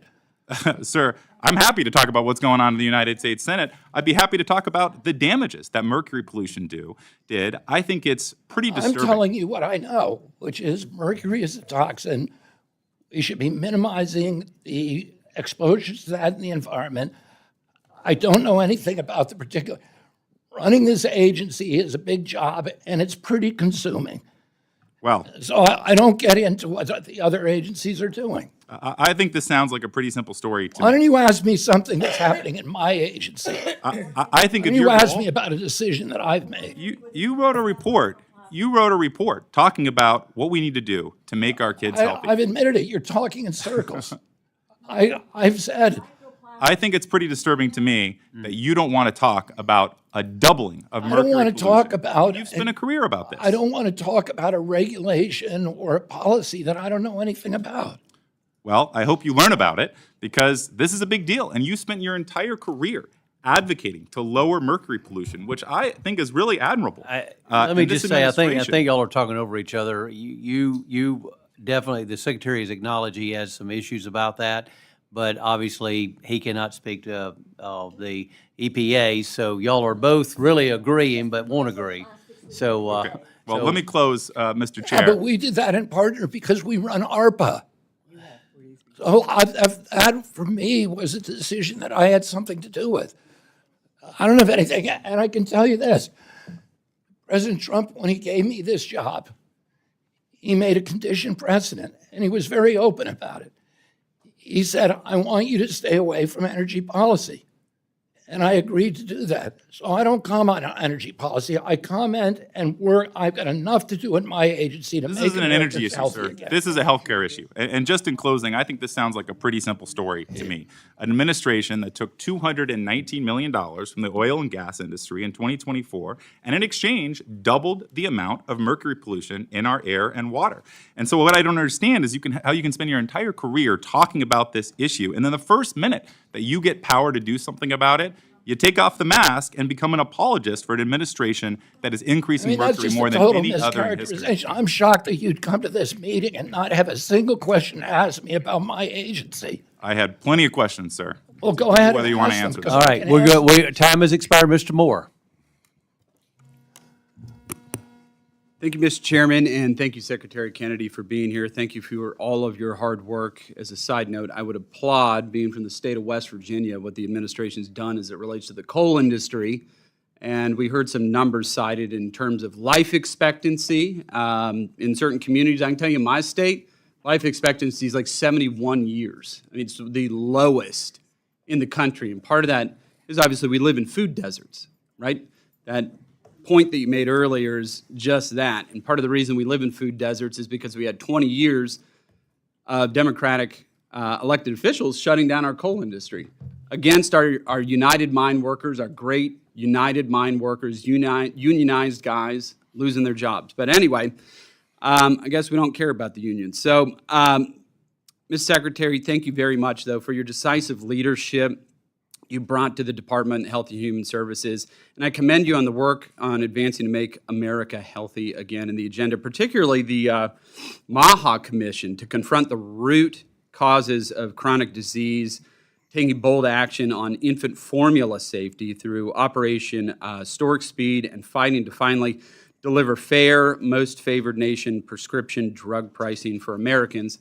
And as a side, I want to thank you for coming to the great state of West Virginia with my governor. You're actually at my children's school, where you're trying to help him actually get a little healthy there as well. I'm trying. Yeah, you might want to check back in on it. You lost 15 pounds the last time I talked. He did. He's getting there. He's doing good. I also sincerely appreciate you working with me last year to help ensure critical NIOSH funding for restoring NIOSH in Morgantown, West Virginia, where black lung testing occurs, which is vital for hardworking coal miners and their families across West Virginia. Ms. Secretary, I've introduced the Respect Parents Child Care Choice Act, which would ensure child care and development block grant funds are delivered directly to parents, allowing them to choose the best caregiver for their family, whether that be a parent, a grandparent, an aunt, or an uncle, or a sibling. Given your emphasis on empowering families and improving outcomes, will you commit to working with me to ensure the CCDBG funds can more readily support kinship and in-home care rather than being disproportionately steered toward institutional providers? Yeah, I will absolutely commit with you to work with you on that. And as you probably know, the First Lady has been driving this effort to keep families, to keep children with their families. We have programs at HHS that are funding substance abuse, which is one of the primary reasons that families are losing their children. And partially as a result of the programs that we have in place, the number of foster children has dropped from 425,000 to 325,000. And it's because we're focused on keeping them with their family of origin, which is where they belong. It really is, and in a state like mine, next to kin and the kinship, it happens more in West Virginia than a lot of other states, and I think it's really important to keep them with their family of origin. Just shifting gears here real quick, I was encouraged by the announcement that the Trump administration would be ending the use of human fetal tissue from abortions in NIH-supported research. Can you give me an update on the implementation of that policy? Are our regulations out? We have finalized regulations on that. That's wonderful. That is excellent. Well, with that, Mr. Secretary, please keep up the good work. Come back to West Virginia anytime. We'd love to have you. Your father was very popular there, as was your uncle, so we'd love to have you back anytime. I yield back, Mr. Chairman. Ms. Dean. Thank you, Mr. Chairman. Good to be with you, Secretary Kennedy. I hail from Philadelphia region, suburban Philadelphia. And I have to admit to you, this last round with Mr. Harder was relatively revealing that MAHA, apparently, as you sit around the cabinet table, works only in silos. That's something you care desperately about. You have not had a conversation with the EPA Secretary. That's rather I have a stunning. lot of conversations with the That was my Secretary. comment. Excuse me, that was my comment. Let me go to It's just MMR. wrong what you said. Thank you. Let me go to, let's talk about vaccines. Before the Trump administration came back into office and you came into office as Secretary, 2024, how many measles cases were there in the United States? I think during the 4 years of... No, I'm asking a specific year, the year before you came in. I don't know, but very few. Yes, you're right, 285. Yeah. How about in the first year of the Trump administration, 2025? How many cases of measles? 2,500. You're very close. Yes, you're right. So we went from fewer than 300 to much more than 2,000. How about this year? This year, 1,700. This year, we're talking January to April the 9th, 1,700, yeah. 1,714. How many deaths have we had? 3 or 2. 3. 3. 2 children in Texas, you're aware of those, and an adult in New Mexico, unvaccinated. Can you tell me, can you tell all of us, is the MMR vaccine safe and effective? Yes or no? The MMR vaccine? Yes or no? Yes. Thank you. It's safe for most people. Can you agree that getting the vaccine is a lot safer than getting measles? Yes. Terrific. That's why I am deeply troubled that vaccination rates are declining under your leadership, under this administration. MMR coverage has dropped to just 92.5%, well below the 95% threshold needed to prevent outbreaks such as we are seeing in this country like we have not seen in decades. Deaths that we have not seen in decades. Mr. Secretary, how many members of the Advisory Committee on Immunization Practices did you replace when you came in? Well, I fired all 17 members. That's correct. You fired all of them? Yeah. All of the vaccine board? The entire corrupt vaccine board. Okay, thanks. You've decided they were corrupt. And apparently what their practices were, what their recommendations were keeping us healthier, children healthier, children alive. You're not going to let me reply. You will not let me reply because you do not dare to talk to me about what you just talked about, measles. You do not have the courage to allow me to reply. I told you the numbers. You know the numbers. I would think that would concern you as Secretary. You're implying that is because of a drop in vaccination rate. 80% of those numbers are people who are over 5. They have nothing to do with me. There is vaccination rates dropped after COVID because of mismanagement. I'll reclaim my time, Mr. Secretary. Thank you. And you replaced all 17 members with people who lack the expertise required to make evidence-based recommendations. Wrong. Absolutely. Well, it's true. Completely, utterly wrong. Okay. Let me turn to 2 other areas that I know you care about, I care about, mental health and addiction. As you know from our past conversations, substance use disorder and addiction, it's a health issue that is, I bet, matters to everybody in this room. It matters to me and my family. I have a son, Harry, 13 and a half years in long-term recovery from addiction to opioids. So many of my constituents have had this same struggle. So many of my constituents have lost family members to addiction and to overdose. I know you, too, have been open about your own recovery. Would you agree that addressing our nation's mental health and substance use crisis is a priority of yours? Absolutely. In your testimony, you state, quote, "We must address the root causes of behavioral health conditions," end quote, and that HHS will focus on strengthening prevention.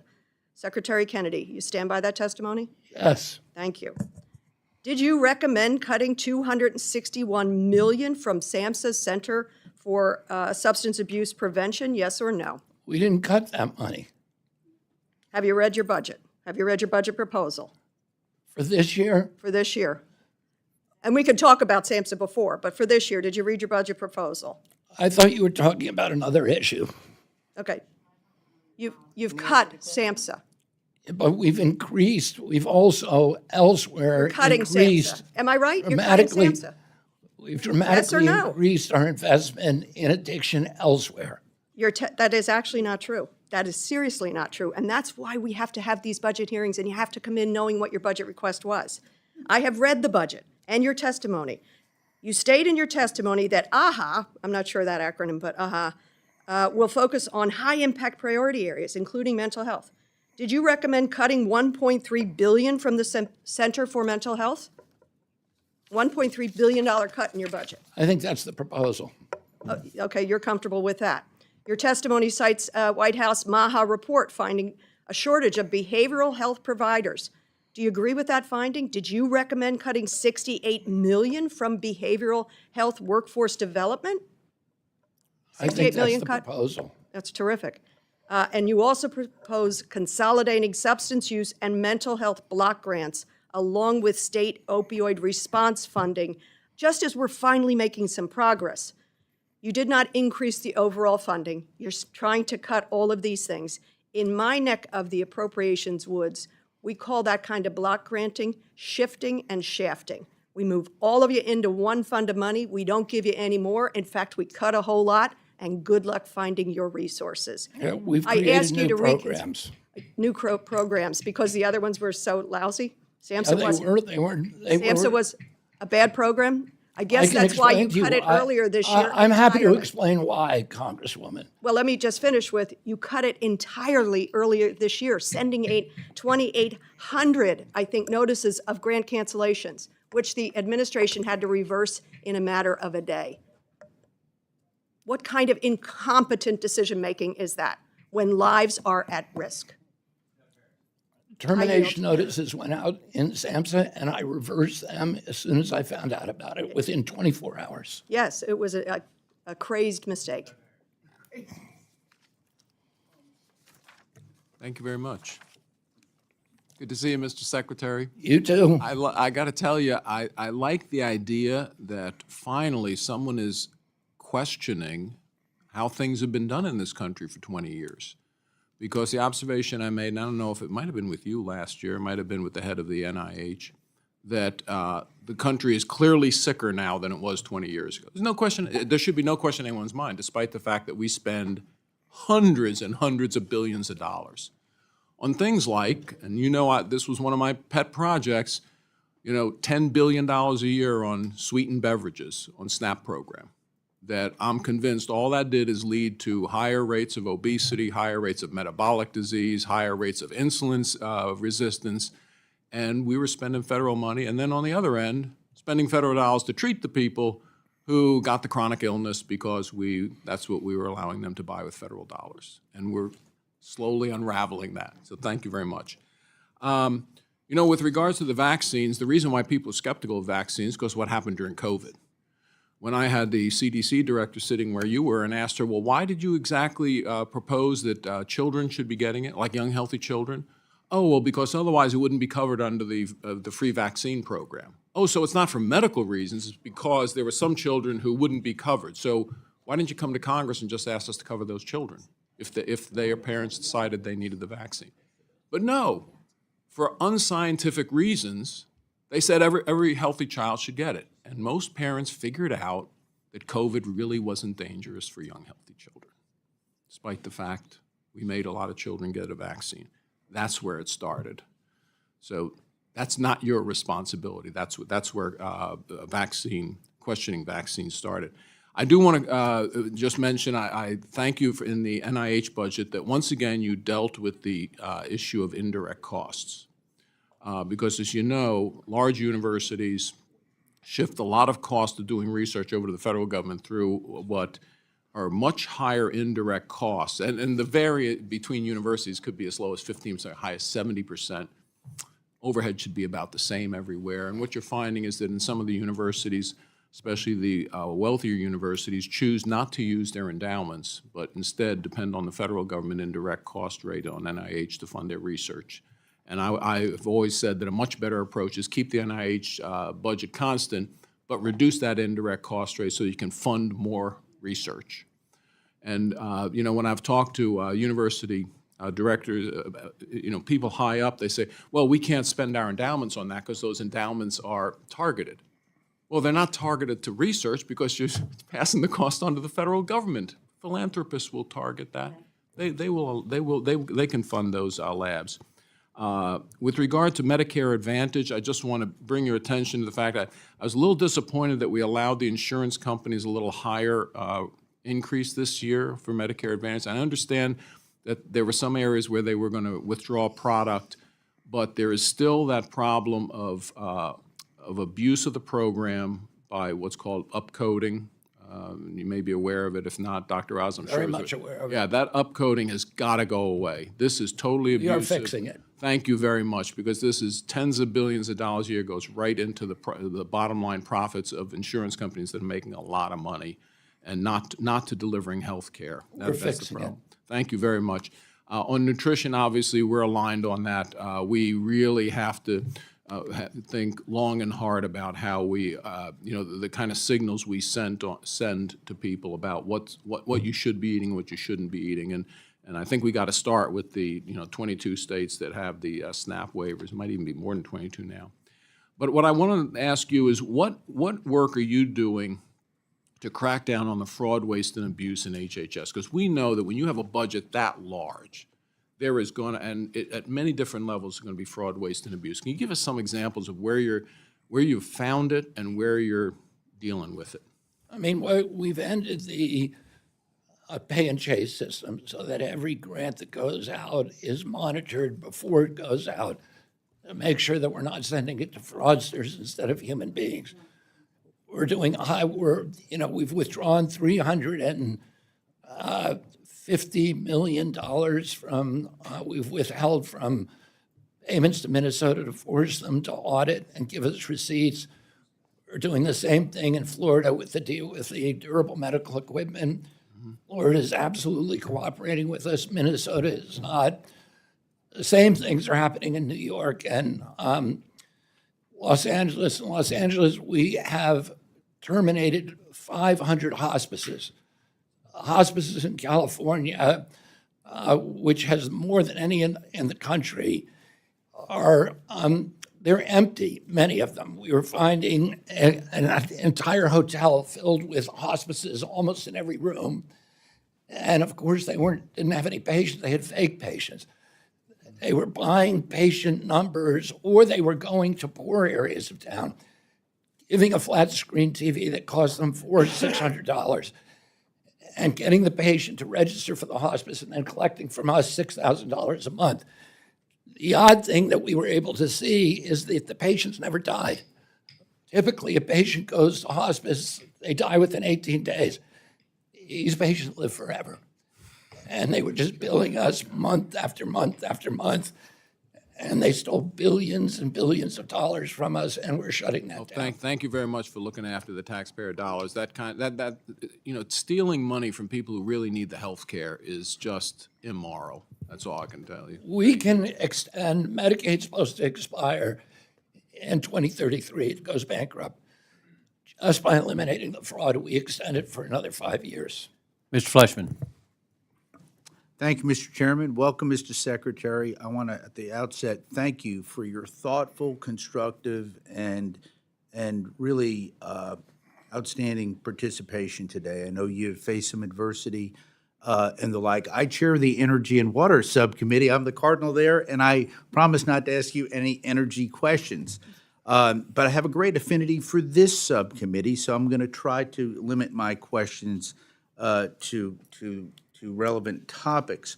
My first question, sir, in January of 2025, the FDA approved the first oral self-administered non-opioid to treat moderate to severe pain. I think this is really a big accomplishment. It's my understanding, though, that now, nearly a year later, Medicare Part D plans are not covering newly approved non-opioids, which provide patients and prescribers with these alternatives. I'd rather ask this in the most benign way, because I know you've been through a lot today. Would you commit to working to help to ensure that Medicare beneficiaries would have access to opioid alternatives? And I'll just leave it at that. Yeah, I mean, we're doing everything that we can to make that happen. There was a complication because if you allow certain companies to change their label for non-surgical pain, it then applies to every non-surgical painkiller across the board, and they all then get CMS refunds. And there's a lot of those that we don't want to pay for. And so we tried everything that we could to figure out how to do that, because they're approved, all of them are approved for surgical pain and immediately post-surgical while you're still in the hospital. And we tried to figure out how to get them to change the label so that they would continue to apply even after you left the hospital. But if we did that, it would open up CMS to tens of billions of dollars in costs for pills that are not covered right now that people just buy in the drugstore. Thank you, sir. My final question deals with illegal e-vape products. It's my understanding, Mr. Secretary, that This is a staggering problem. A lot of these apparently come in from China into the U.S. market. And my question for you is that last year, Congress directed the FDA to dedicate $200 million towards enforcement to crack down on illicit vapes and illicit nicotine products. Do you know how those funds are going to be spent, and what are your thoughts on this issue? Well, some of it has been spent on enforcement. I participated with Pam Bondi in a big bust in Illinois. I think we confiscated 1 million vapes that were Chinese. There's a complication because a regulatory complication within FDA because we were not able to get enough American vapes approved for this country. There's a giant market. People are using those vapes to quit smoking, which is something that we like.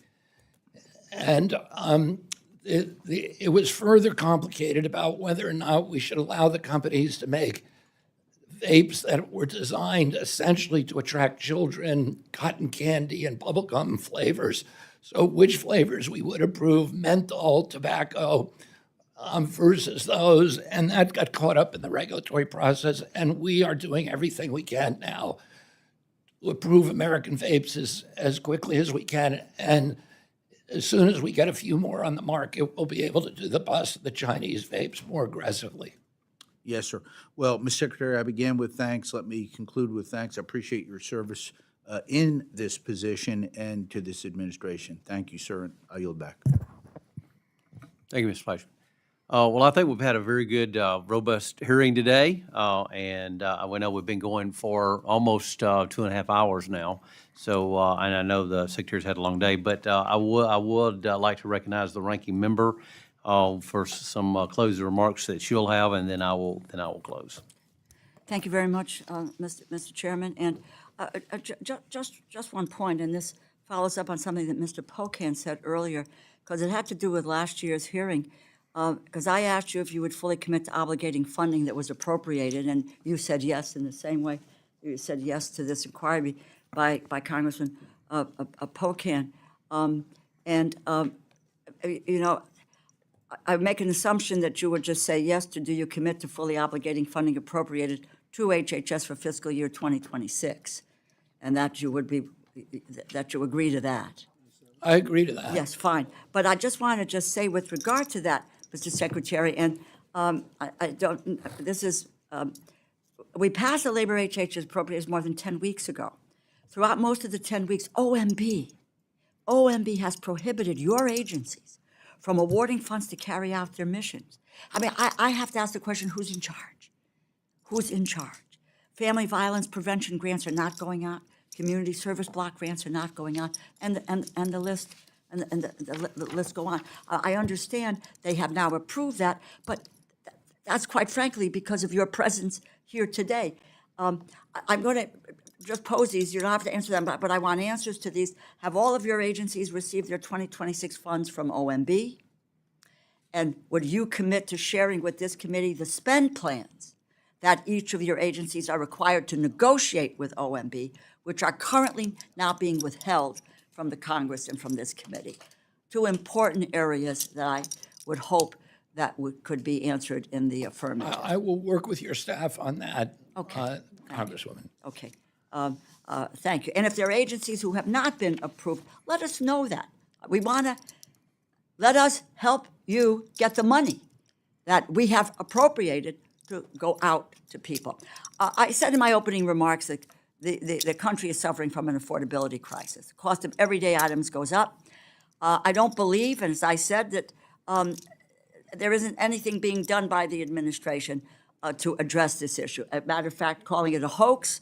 You passed a law. Instead, the Trump administration and Republicans in the Congress passed a law last year to cut Medicaid and nutrition assistance by $1.2 trillion. 15 million Americans will lose their health insurance. Millions of Americans are seeing their health insurance premiums increase by thousands of dollars. Hospitals are going to close. That's especially true in rural areas of the country. and that are on Medicaid coverage. In your written testimony, you said, and I quote, "Behavioral health conditions are a major contributor to chronic illness, disability, and rising healthcare costs," end quote. The largest payer for behavioral health care is Medicaid. And if the Republicans are gonna cut Medicaid by $1 trillion over the next decade. Now, the president's budget is proposing to cut funding for health agencies by $16 billion next year. We can't afford childcare because we are fighting wars. So you are proposing to cut life-saving medical research at $6 billion, public health programs by $3 billion, energy assistance by $4 billion, mental health services by $500 million, workforce training programs, including nurses training, by more than $600 billion. And I said to you, and I think it was very clear, Mr. Secretary, we're not going to do that. And maybe that's what you are relying on, but we're not going to do that. We can't, in good conscience, do that. You can't support medical research by cutting $6 billion from the NIH. You can't strengthen public health by defunding the CDC. You can't improve access to quality health care by kicking 15 million people off their health insurance and raising health care costs for millions of families. This is an agency that has an enormous portfolio, all of it geared toward saving lives. I believe you want to do that. I believe that this budget is contrary to doing that. And we will, from this side of the dais, I assume there'll be some of our colleagues on the other side that will join us in saying no to what these cuts mean, because the most important thing we have to do, and the biggest cause we have, the biggest job that we can do with this institution is to prevent illness and to save people's lives. There is no more noble cause that we are engaged in. I work on helicopters, roads, bridges, all of that stuff. Nothing is more important than what happens that's coming out of this subcommittee and what we do to save lives. We are going to do that. And thank you, Mr. Chairman. Thank you, Mr. Chairman, can I say Please. a couple of quick things? One is, first, I want to thank this committee for its civility and its congeniality. It is way different than going in front of any other committee, and I'm happy to come back here anytime. So I want to thank all of you, Democrats and Republicans. Second of all, we're not cutting Medicaid. The CBO report came out. Medicaid increased by 47% over the next 10 years. So there is no cut to Medicaid.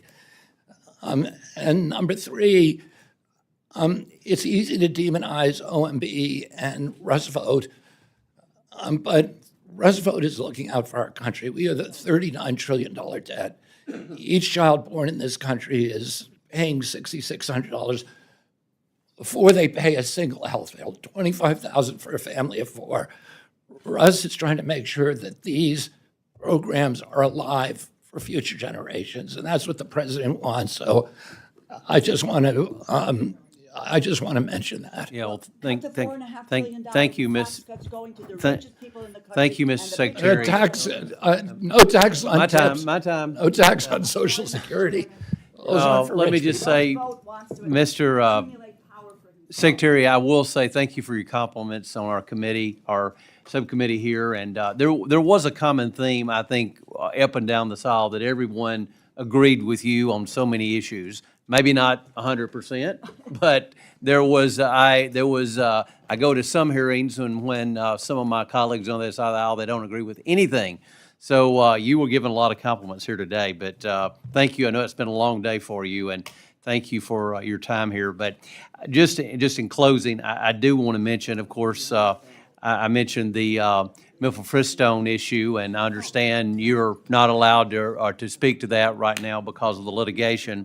But obviously, abortion is a very big issue to many of us, and I just want to mention that Planned Parenthood released its annual report and I don't know if you saw it or not, but it state that more than $2 billion of dollars have come in revenue from grants and contracts and medical payments.